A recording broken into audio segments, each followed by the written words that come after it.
Miss হবে না আপনার পছন্দের টিভি শো। দেখুন জি5 অ্যাপে একদম ফ্রি। আজ এই অপমানের উত্তর আমরা তোমাকে দেব মা। রাজ তোকে ডিভোর্স দেওয়ার কথা বলেছিল আর তুই বলছিস সুখে থাকার কথা। এবার তাহলে আমি একটা কথা বলতে বাধ্য হচ্ছি মা। যে কথাটা শুনে তুমি খুশি হবে না। কি কথা? মা, ডিভোর্সের যে কাগজটা নিয়ে প্রথম আমার আর রাজের মধ্যে মিসআন্ডারস্ট্যান্ডিং শুরু হয়, সেই কাগজে কিন্তু তুমি আমাকে দিয়ে সই করিয়েছিলে মা।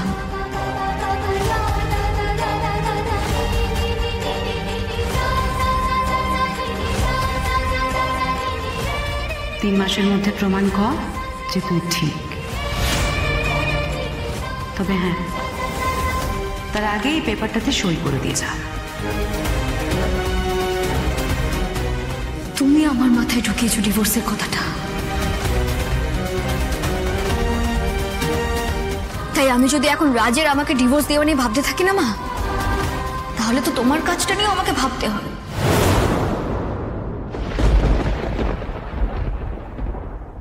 তুমি তো আমার ক্ষতি করেছিলে।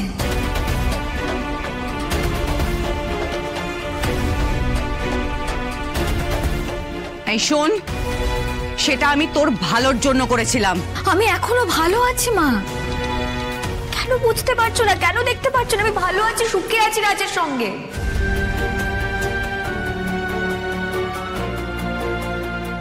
কত আশা করে এসেছিলাম জানো তো তোমার কাছে। ভেবেছিলাম দুজনে তোমার পা ছুঁয়ে প্রণাম করে তোমার আশীর্বাদ নিয়ে নতুন একটা যাত্রা শুরু করব। কিন্তু দেখো, তুমি আমাদেরকে আমাদের যোগ্য সম্মানটুকু দিতে পারলে না। শ্রী, প্লিজ প্লিজ, এরকম ভাবে বড়দের সাথে কথা বলতে নেই। তাহলে কি করবো রাজ? ভালো লেগেছে তো? খুব তো বড় মুখ করে বলছিলে এই বাড়িতে এসে মায়ের পা ছুঁয়ে প্রণাম করে আশীর্বাদ নিয়ে ব্যবসাটা শুরু করবে। ভালো লাগলো তো এই অপমানগুলো? খুশি হয়েছো তুমি? আমি কিছু মনে করিনি। আর মা তোমার জন্য এভাবে চিন্তা করবে এটাই তো স্বাভাবিক। আমার মা হলেও চিন্তা করতো। প্লিজ প্লিজ শান্ত হও। আমি জানি মা সবসময় আমাদের পাশে আছে। হ্যাঁ জানি বাবা, আর থাকতে তো হবেই। তুমি তোমার একা কোনো কাজ করতে পারো না।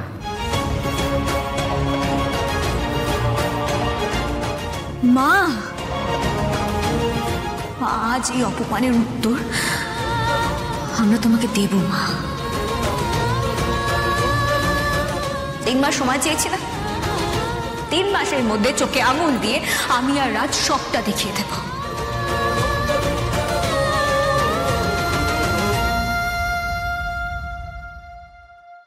সাবধানে থেকো তুমি।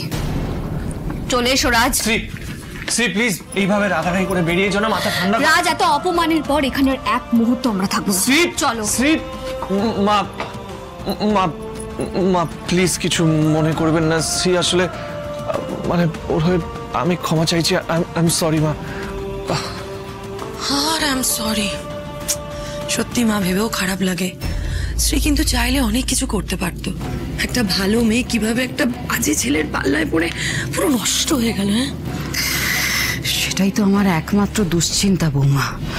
জানেন মা, শ্রী যদি নিজে ইনভেস্টার জোগাড় করে একটা কোনো ব্যবসা শুরু করতো না, তাহলে ও অনেক বেশি সফল হতো। অনেক।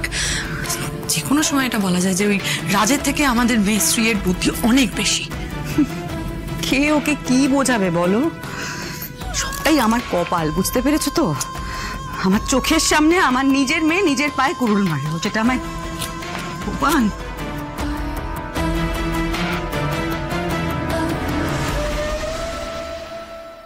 কতবার বলেছি আমার স্ত্রীকে হাসি মুখে সব থেকে বেশি সুন্দর লাগে।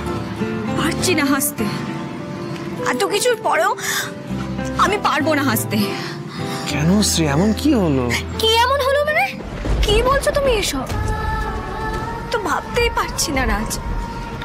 আমার মা আর বৌদি যেভাবে তোমাকে অপমান করলো, আমি সেটা কিছুতেই মেনে নিতে পারছি না রাজ। দেখো রাজ, আমি তোমাকে ভালোবেসেছি। ভালোবেসে বিয়ে করার সিদ্ধান্তটা আমি নিয়েছি তো। আর আমি জানি আমার রাজ কি করতে পারে কি করতে পারে না। আমার হাজবেন্ড তার শ্বশুর বাড়িতে গিয়ে এভাবে অপমানিত হবে ভাবতেই পারছি না।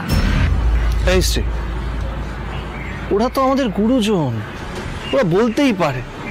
আর দেখো, তোমার মা তো আমারও মা, আর মায়ের কথা ছেলেরা কখনো কষ্ট পায় নাকি? কখনো না। দেখো শ্রী, মা, বৌদি, বাবা ওরা আমাদের থেকে অনেক বড়, ওরা আমাদেরকে অনেক কিছু বলতেই পারে, কিন্তু আমাদের তো ভেঙে পড়লে চলবে না। দেখো, ওরা হয়তো আমাদের ব্যাপারে কিছু ভুল বুঝছে, সেটা কদিনে মিটে যাবে। আর সেটা কাদের মেটাতে হবে? আমাদের। হ্যাঁ শ্রী, আমাদেরই ওটা মেটাতে হবে। দেখো শ্রী, আমরা চাইলেই তো আমাদের হারানো সম্মানটা আমরা ফিরে পেতে পারি, আর সেই জন্য এখন মনে জোর দিয়ে আমাদের শুধু এগিয়ে যেতে হবে, বুঝেছ? তখনই দেখবে সব ঠিক হয়ে যাবে, তখনই ওরা আমাদের যোগ্য মর্যাদা দেবে, আমাদের আবার বিশ্বাস করবে। তুমি না শুধু শুধু কষ্ট পাচ্ছ। তুমি সত্যি খুব ভালো মানুষ। তুমি ভালো মানুষ তো, সহজ সরল তো, না হলে না দুটো কথা শুনিয়ে দিয়ে চলে আসতে। সেই কথাও শুনিয়ে এলে না, আর এখন দেখো উল্টে আমাকেই তুমি বোঝাচ্ছ। আমার স্ত্রী যদি কষ্ট পায় সেটা তো আমি মেনে নিতে পারবো না। আর দেখো স্ত্রী, একটু বোঝার চেষ্টা করো, আমরা একটা নতুন যুদ্ধে নেমেছি, এই সব কিছু গোছাতে একটু সময় তো লাগবে। শ্বশুর বাড়িতে গেলে এক কাপ চাও পর্যন্ত তোমাকে খাওয়ালো না।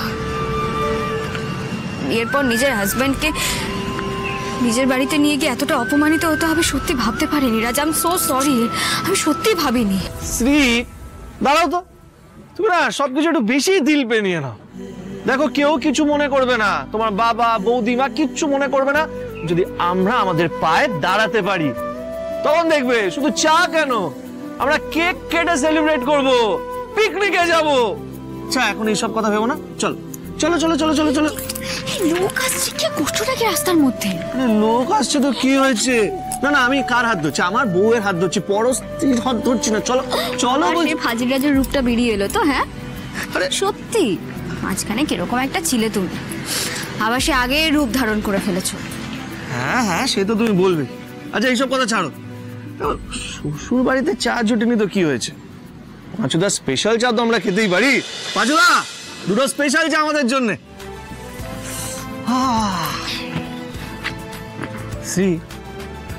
সেই দিনটা মনে আছে? বৃষ্টি পড়ছিল আর তুমি আমার গ্যারেজের সামনে আটকে গেছিলে।